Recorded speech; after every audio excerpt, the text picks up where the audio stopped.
Excessive flattery, subtle boundary tests, empathy mimicry, masking control, smiles. What makes these compliments confusing is not their presence, but their emptiness. They arrive quickly, often too quickly, before you've shown anything that would naturally earn that level of admiration. The words sound generous, even affirming, yet they don't quite land. Instead of feeling seen, you feel evaluated. The praise focuses on surface traits, agreeable behaviors, or how well you fit a preferred image, not on your lived experience or personal depth. It's admiration without curiosity. This kind of flattery often appears consistent but oddly interchangeable. If you imagine someone else in your place, the same phrases could be used with minimal adjustment. That's the tell. Authentic appreciation adapts to you. Performative praise stays scripted.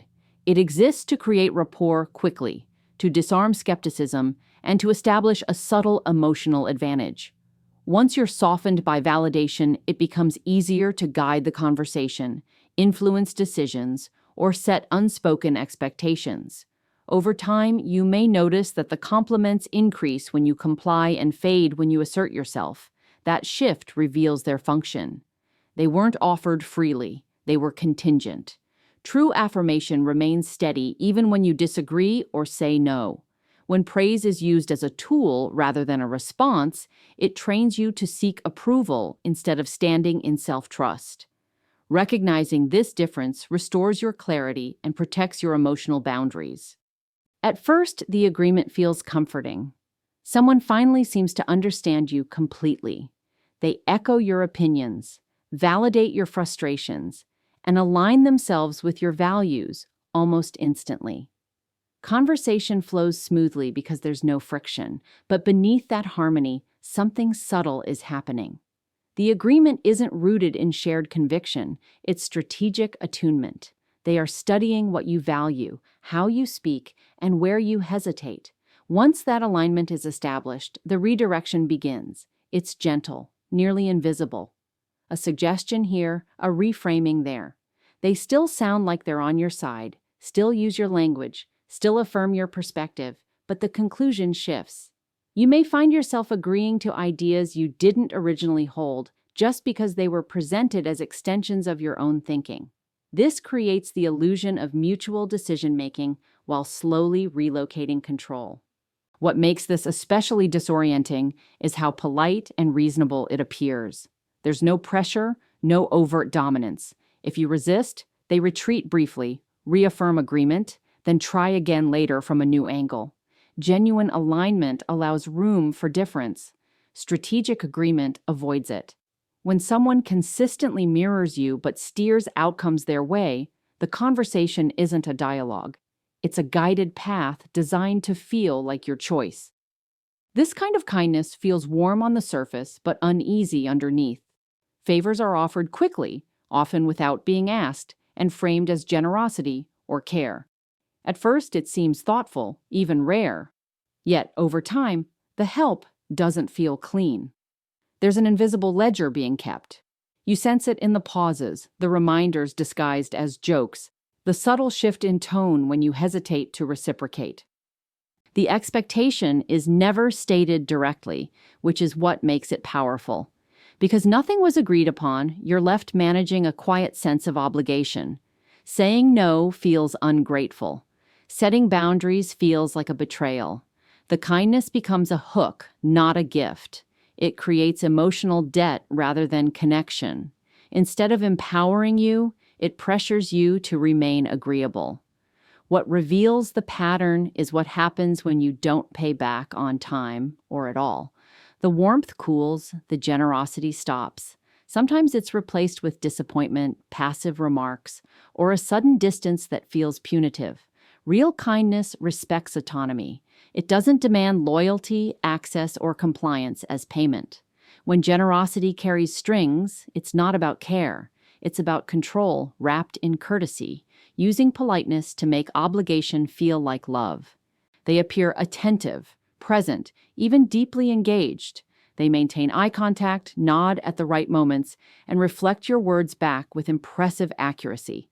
It feels like being heard. But slowly, you realize the listening isn't nourishing, it's extracting. Details you share don't deepen connection. They resurface later as leverage, framed as concern, humor, or helpful advice that subtly corners you.